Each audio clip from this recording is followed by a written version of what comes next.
Hello, maayong adlaw mga kabady. Welcome balik diri sa akong channel. Karong adlaw, ato ning hisgutan ang usa ka importante kaayo nga topic, labi na para sa mga naigo sa baha o bagyo. Kung nalumos sa tubig ang wiring sa inyong balay mga kabady, ayaw gyud ninyo ni pasagdi. Delikado kaayo ni. Sa karon nga video, akong ipakita ang mga importanteng lakang nga kinahanglan buhaton usa pa ninyo ion balik ang kuryente. Tara, sugdan nato. Una, safety first. Una sa tanan, ayaw gyud ion ang main switch o main circuit breaker o bisan unsang saksakan, bisan pa og uga na tan-awon.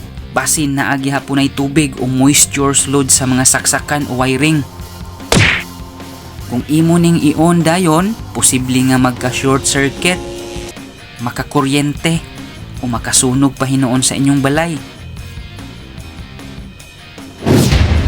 So akong balikon, ayaw ion ang main breaker or main switch, ayaw gamita ang mga appliances, ayaw salig nga uga na kung wala pay electrical check sa mga reliable nga mga otoridad. Ug kung taas pa ang tubig, ayaw gyud sulod sa inyong balay kay basin na apay live nga kuryente. Tawagi una ang inyong electric company para siguradong patay na ang supply, dili kay siguradong patay ang musud sa balay. Ikaduha, tawaga ang licensed electrician or licensed electrical practitioner aron siya mismo ang mo check. Dili ni dapat DIY or ikaw lang ang mo tan-aw dinha or mo check. Kinahanglang tan-awon sa electrician ang mga musunod: main panel or breaker box or panel box, wiring sulod sa bungbong or kisame, mga saksakan, suga ug switches, ug apil ang grounding system. Kung nalumos gyud sa tubig, kadaghanan ana kinahanglan ilisan, dili lang ipauga. Kung balikon, kinahanglang ilisan or pulihan. Ang tubig makadaot sa mga copper wires ug makapahinay sa insulation stability, makapataya sa copper, hinungdan nga dali na muinit ang wire kung gamiton ninyo ni puhon-puhon tungod kay mutaas naman ang iyahang resistance tungod kay na tay-a naman. Ikatulo, ilisi ang mga dautan nga parte kung unsa to ang nabahaan, labi na ang mga outlet, switches ug circuit breaker, kinahanglan gyud nga ilisan. Ang lapok ug tubig na nakasulod sa mga outlet ug uban pa, delikado. Ug kung di ilisan, mahimo nang hinungdan hinuon kini sa sunog o problema sa inyong circuit. Puhon-puhon. Balikon ako, ilisi ang outlets, switches, circuit breakers or mga junction boxes kung nalumos, labi na og nagkalapok kini, nasudlan og mga lapok ug ayaw gamita balik kung nabahaan. Mas maayo mo gasto gamay karon kaysa peligro sa kaluwasan sa pamilya ugma. Ikaupat, ipa-check ang mga appliances.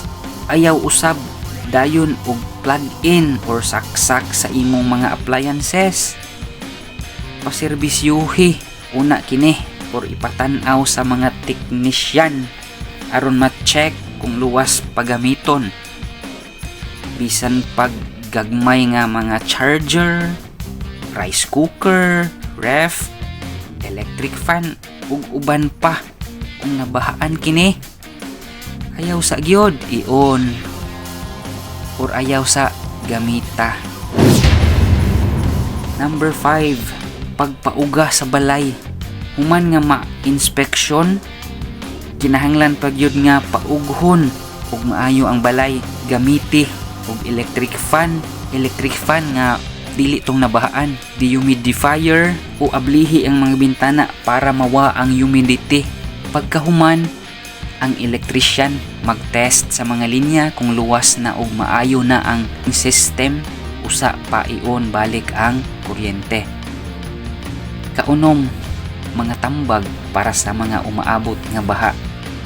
Sa wala pa makatukod sa inyong kaugalingong balay, instruksyon ni ang elektrisyan nga dili ipaagi ang wiring sa ground or sa sahog or sa flooring, labi na kung prone sa baha ang inyong lugar.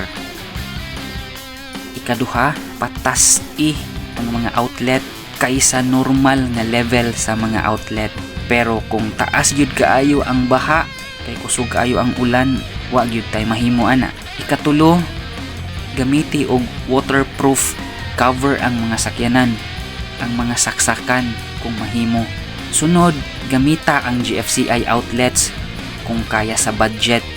Tungod kay ang GFCI outlet mo trip kung adunay leakage sa kuryente. Ug katapusan, i-keep or itago ang lista or layout or blueprint sa imong wiring para dali ra ma-check kung naay problema. So atong balikon, ayaw dayon iyon ang kuryente human sa baha. Tawagi ang licensed electrical practitioner, licensed electrician or registered electrical engineer.